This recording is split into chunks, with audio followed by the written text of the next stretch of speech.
video number 1. I am on a mission to teach you how to crochet, and this is a series of 4 videos that get progressively harder. This is video number 1, where I'm going to teach you right from the beginning how to hold the wool, hold the hook, and how to crochet a simple chain. I think that times are particularly crazy at the moment, so it's really good to have a new skill, and it's really good to have something to keep your mind and your hands busy. So I started Take Heart a few years ago. It's just a really small project. We make and leave or send out crochet hearts with a tag saying you are not alone. We have a crochet army of volunteers from all over the UK who make and send us hearts and who help us to write the labels. Anyone can request a heart for free and we will pop them in the post. Even at the moment we're still going, and there are currently over 17,000 hearts all over the world, which is amazing. They're just out there spreading a little bit of love, and our goal is to create a positive ripple effect of kindness through the art of crochet. So if you're ready, let's begin. Right, let's get going with some left-handed crochet. Just to say, I'm not left-handed, so I might be a little bit clunky when I do this. I have here some green wool and I have my hook. This one is a 4.5mm hook, which I think works fine with this wool, which is a little bit thicker. So I'm going to teach you how to hold the hook and how to hold the wool.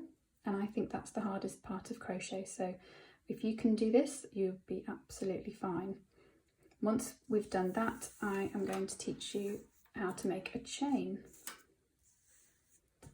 Here's one I made earlier in some beautiful chunky wool so that you can see the individual stitches we're going to make, and this makes little V's, you can see. Let's get going.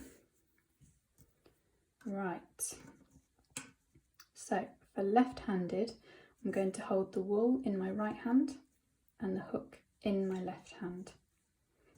So we need to start by making a slip knot.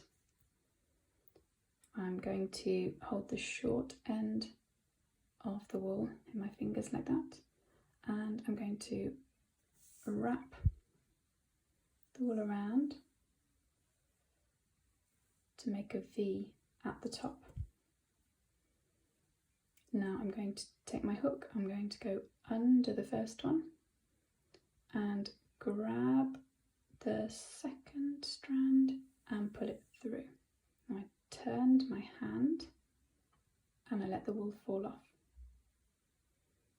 Now I'm going to grab the short strand and the long strand to tighten the knot, and then I can just pull the long strand to move the knot up towards the hook. Okay, let me do that again. So short end in my hand, wrap the wool around to make an X, hook goes under the first strand, grabs the second strand and pulls it through. You can slide the wool off your hand,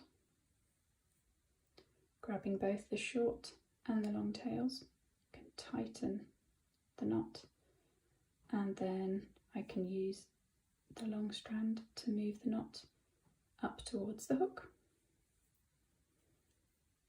So now I'm going to show you how I hold the wool, but I think it's really important that you find what's comfortable for you, and it might look completely differently to this. So start with this way, but feel free to experiment and find something that's more comfortable for you. I wrap the wool around my ring finger and then I go over my index finger, and this just helps me to control the tension of the wool. So let me show you again. I go round my ring finger and over my index finger. Now what I can do is I can hold on to the tail of my work there with my thumb and my middle finger. If you don't hold on to it, your work will spin around on your hook and it will make it really difficult. So make sure you hold on there.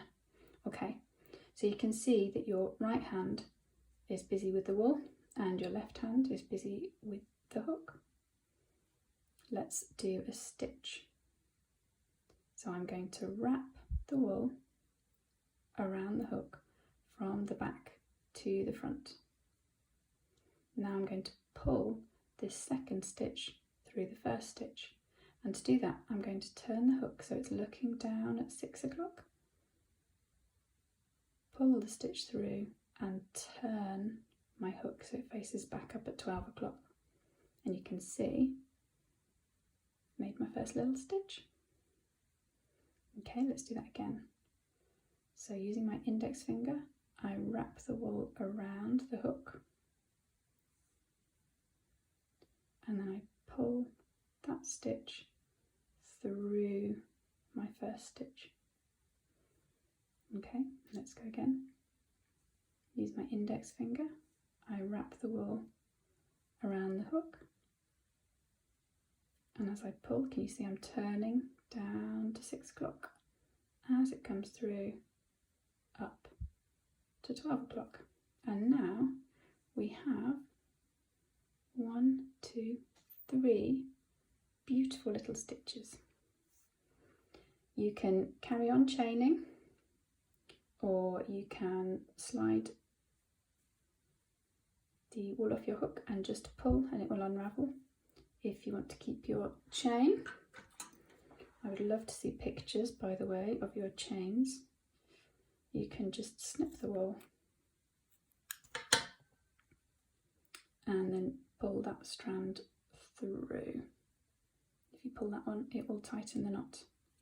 There we have it, your first chain.